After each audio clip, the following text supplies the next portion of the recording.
Ikaw ay templo ng Diyos. Magandang araw ng Biyernes, kapanalig. Kapistahan po ngayon ni Santa Cecilia. Ito po si Sister Rose Agtarap ng Daughters of St. Paul para sa mabuting balita. Tayo na pong magnilay sa Ebanghelyo ngayon.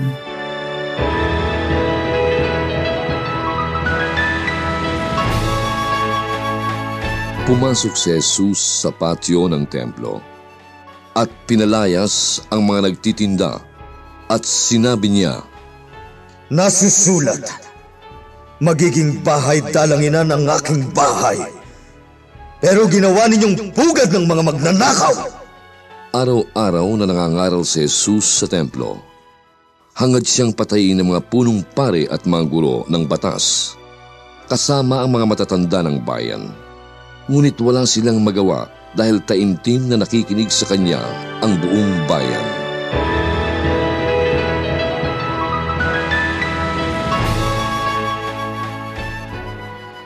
Magandang araw mga kapanalig, Brother Vince po ng Society of St. Paul. Ang pagninilay na aking babasahin ngayon ay mula sa panulat ni Sister Nancy Reyes ng Association of Pauline Cooperators. Narinig natin na nagalit si Jesus nang makita niyang ginawang pugad ng magnanakaw ang tahanan ng Diyos. Hindi niya hinayaang lapastanganin ang templo dahil sa pagmamahal niya sa Diyos at pagsunod sa kanyang kautusan. Dalawang mahalagang bagay ang itinuturo ng pagbasang ito. Una, ang paggalang at pagsamba sa templo. At pangalawa, ang pagiging tapat sa mga utos ng Diyos. Itinuturing ng Diyos na templo maging ang ating mga katawan.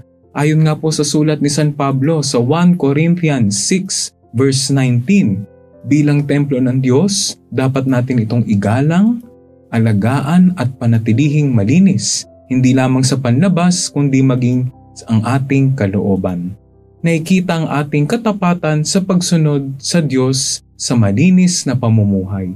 Inaanyayan tayo mga kapatid araw-araw na buksan ang ating mga puso upang dito manahan ang Diyos. Kaya dapat lagi nating ingatan ito at panatilihing marangal. Ang malinis na puso, maayos na pamumuhay, pagtalima sa kanyang mga salita, pangangalaga sa katawan ay pagpapahayag din ng ating pagmamahal, pagsamba, debosyon at respeto sa Kanya. Mga kapanalig, suriin nating mabuti ang ating mga puso. Kaya-aya ba sa Diyos ang aking mga gawain, salita at pamumuhay? Kapag inamin natin ang ating mga pagkukulang at kamalian, mas magiging malinaw ang mga bagay na dapat nating baguhin. Bigyan nawa tayo ng Panginoon ng pusong laging handang sumunod sa Kanya. Sikapin nating maglingkod ng tapat at sundin ang kanyang kalooban. Higit sa lahat, alagaan po natin ang ating pangangatawan, ang ating puso na siyang tunay na templo ng Panginoon kung saan marapat na maghari at manahan ang Diyos. Pagpalain nawa tayo ng dakilang Diyos. Amen. Mga kapanalig, maraming salamat po sa inyong patuloy na suporta sa aming misyon. Subscribe, like, and follow Paulines sa aming social media accounts.